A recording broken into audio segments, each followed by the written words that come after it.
Etong si Castro at saka si Remulla, iisa eh. Ang utak yata ay nasa talampakan. Itong si Castro talagang ibang klaseng tao to eh. Mali na nga yung ginagawa ni Remulla. Meron pa siyang consistent with the President's promise na ine-echo naman ng ombudsman. Puro optics kayo yung iba ay magpapasko sa kulungan, some will not have a very good Christmas. Puro BS yan eh. Oh my God. Paano yung spokesman? Puro BS. Oh my God. Ito pa, isa tong budol eh. Nung nasa pribado sektor, tira ng tira kay BBM. Ngayon eh, kung ano-anong pinagsasabing nonsense. Hindi nyo ba nare-realize ang nais nyong pinahihiwatig? What you are trying to tell the people ay ang ombudsman ay sunod-sunuran. Kailangan niyang i-implement yung promise ng Pangulo. Pero diba? attorney, Bakit sasabihin mong there will be individuals who will be issued warrants of arrest? Paano mong nalaman? May arrangement na ba kayo sa korte? If there is, may problema tayong malaki. Of all people, ito ay abogado pa. Ine-erode niya yung perception ng independence ng judiciary. These two people, si Remulla at si Castro, na mga abogado, they are doing a disservice to the legal justice system by implying na kaya nilang utusan ang hukuman. Anong klase yan, di ba? Babalik ang Yes Topacio, Attorney Ferdy Topacio. At Jupiter Guzman. Si Nakanilaw Nakanilaw ba yun? Nakalakanilaw na Lakanilaw. Nakanilaw ba? Baka dilaw. Ang bilis niya umaksyon, ano? Akala mo, di ba? Parang flood control. Ang yabang-yabang niya, di ba? Na ayaw niya ng mga abuso, pero kinidnap niya si Pangulong Duterte. Siya ng abuso. Siya yung nagpapaniwala kayo dyan sa album yan. Galit na galit siya, abuso. Siya, nangidnap siya. Nilabag niya yung konstitusyon. Dapat siyang i-alarma eh. Di ba? Wag natin kalilimutan yung mga tao ni BBM na gantimpala yan, kaya nilagay siya dyan sa pwestong yan. Bago nagmamagaling. Wag natin pakalimot yan. Baka sabihin ng mga namamahala ngayon ng pamahalaan mahina, maikli ang ating memory na pinatatawad na natin, na akala natin magaling na ang ginagawa. Hindi magaling yung ginawa niya. Napakalaking kalapastanganan sa batas. Yun, break the law, bend the law yun ng konstitusyon nitong LTO na ito. Grabe. Yan. Sabi ni Joseph Arnel Aguilar, pa-shout out sa kaibigan ko si Ronnie Mercado. Lagi nanood ng replay sa Yes Topacio. Si Rosalie Aleligay watching everyday from Hong Kong, Carl Buang. Merry Christmas daw sa atin. Happy New Year po. Yan. May nagsasabi rito, di ba? I-discuss daw natin ito. Opo. Yung sanction ng US ICC. Yes po. Dalawa na silang na-sanction. Yung mga judges, sa prosecutor, alam nyo, yan po ang hallmark ng malakas na leadership na hindi nila pinapayagan na yung sovereignty nila, yung kasarilan nila ay mayurak-yurakan at matapak-tapakan. Galing nila. Russia, ginawa rin yun. Pina-arresto nyo si Putin, pina-arrest warrant din niya yung mga at taga-ICC, yung mga judges at prosecutor, di ba?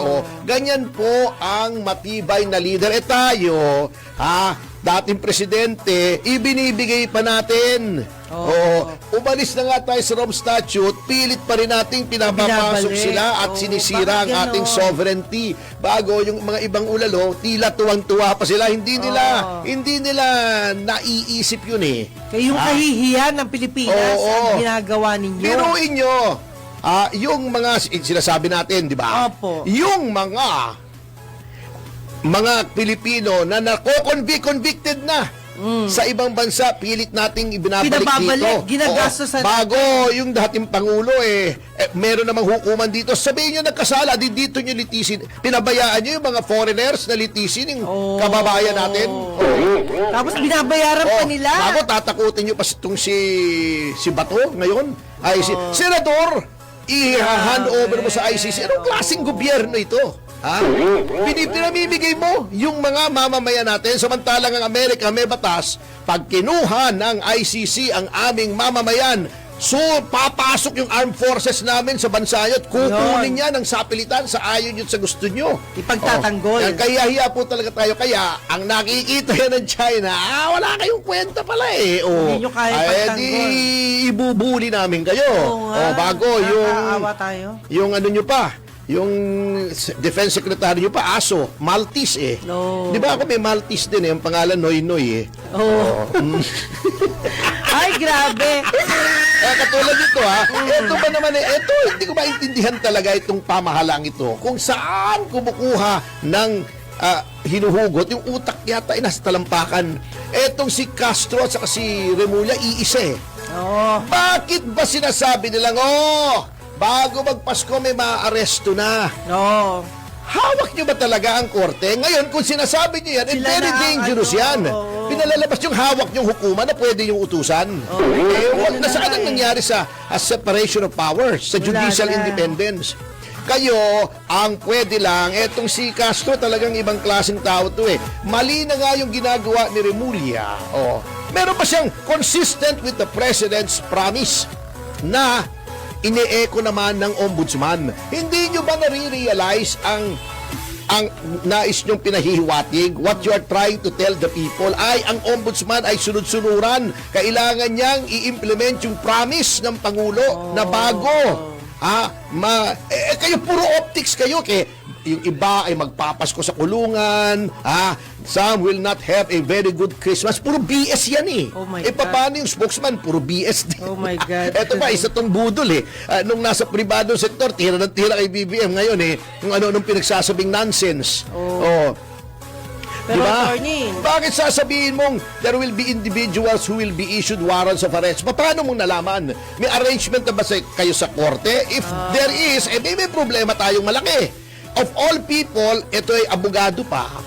Ini-erode niya.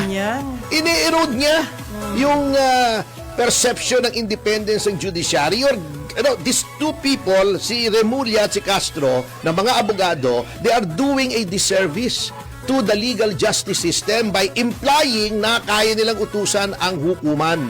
Anong klase yan, di ba? nananakot. Kaya nga Anyway, ito na talaga ang nangyayari sa ating bansa. Anyway, bago tayo magtapos, nais ko lang anyayahan ang ating mga kaibigan sa media. Bukas, alas 9 ng umaga sa PDP headquarters sa second floor, Doña Elena building sa Santa Mesa. I-google nyo lang po PDP headquarters. Meron po kaming kapihan sa PDP. Regular po yan every Thursday. At sa notang yan, mga kasama, ay magbibigay daan na po tayo sa programang Yes, yo, Topacio. Anong programa?